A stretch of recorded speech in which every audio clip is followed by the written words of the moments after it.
More, I'd like to start by saying Assalamu alaikum wa rahmatullahi wa barakatuh. Oh Allah, expand my breast for me, easy my task for me, and loose the knot from my tongue, so that people will understand what I am saying. My dear brothers and sisters, you're welcome to Deep Thinking. May Allah's peace, blessings, and salutation continue to be on Prophet Muhammad sallallahu alaihi wasallam, the greatest man that has ever lived, the most powerful voice in history, the most noble human being, the most honored human being. Today on Deep Thinking, I'm going to be looking at some few things which I want us to think deeply about. We have been going our lives doing things, and sometimes we make mistakes, sometimes we do things intentionally, sometimes we do things out of ignorance, sometimes we do things because we do not have the knowledge. And that is why you have the Holy Quran. The Holy Quran is to guide you, to warn you, and to admonish you. All of us. Guide, warn, admonish. The Holy Quran has a right upon you and I to learn the Holy Quran, to recite the Holy Quran, to teach the Holy Quran, to protect the Holy Quran by knowing it by heart, and so many other things that are the rights of the Holy Quran upon each and every Muslim out there. Sometimes when we make mistakes, we feel so sad. Why have I done this? Why have I done that? What has happened to me? What went wrong? And sometimes things happen to you and happen to me, and then we start asking questions. Why are these things happening to me? Why is my life going backwards when everybody is going forward? Why is my life going awkward? What is happening? My dear brothers and sisters out there are 1,000,001 things that we do every day that draws us far away from the Creator, Almighty Allah subhanahu wa ta'ala. And these are things that we do every day. We commit sins every day. We do things we're not supposed to do, simply because we refuse to learn the religion Islam, simply because we refuse to get the knowledge of Islam. I'm going to start with the issue of abortion. Today in the society, abortion has become like what we call in Hausa Anoba. It is like a plague. Everywhere in the society, abortion, abortion, abortion.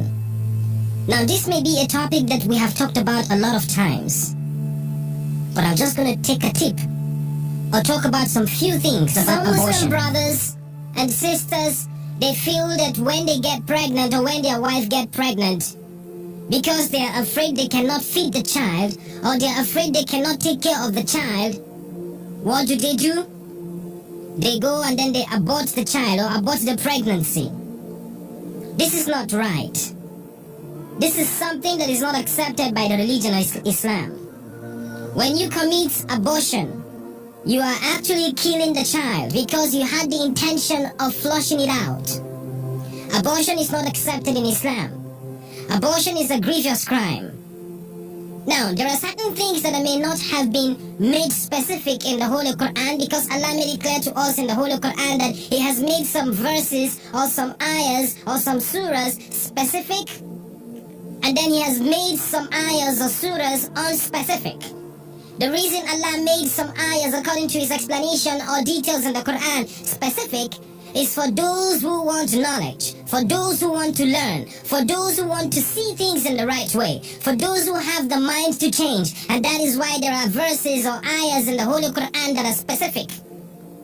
The ones that are not specific, or which Allah calls the unspecific ayahs in the Quran, are for those who want to go astray, for those who want to try to interpret some meanings of them, some things that Allah has left in the Quran as a test to mankind, to jinns, to all His creation.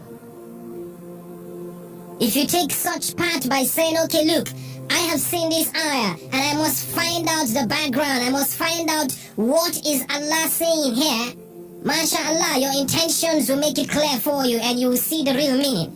But if you have bad intention with pride and arrogance inside you, then you will get a wrong understanding, and that is how Allah will lead you astray if you want to go astray.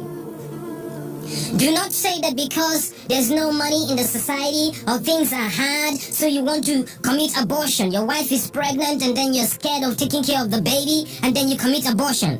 Abortion or killing a child, whether through abortion, whether through exploitation, whether through beating the child, or whether through, molesting or abusing the child, it is not accepted by the religion of Islam. If a man and his wife goes to see the doctor and the doctor says that, look, this child is a danger to the wife, then abortion will then be permitted according to the consensus of the scholars. Ijma. It runs down into lots of fatwas on that. If the doctor says to you that this child is going to be a harm or is going to be or endanger the wife or the woman, then you have to abort it. That is okay. Allah knows that these are the details. But just because you feel you cannot take care of the child, you feel you cannot be able to feed the child, then you get scared. Then you abort the child.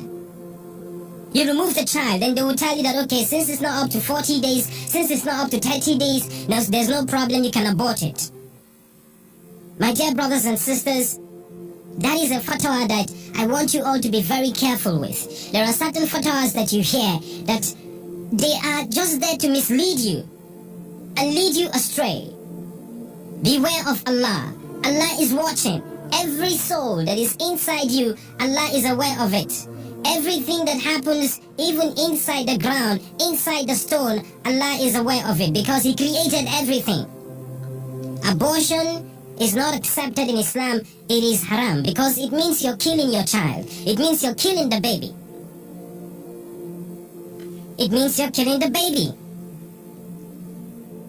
What would you say to Allah on the day of judgment after you've aborted the child?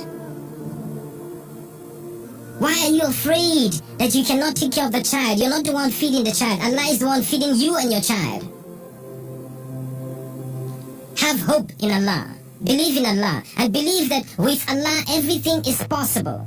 Nothing is impossible with Allah.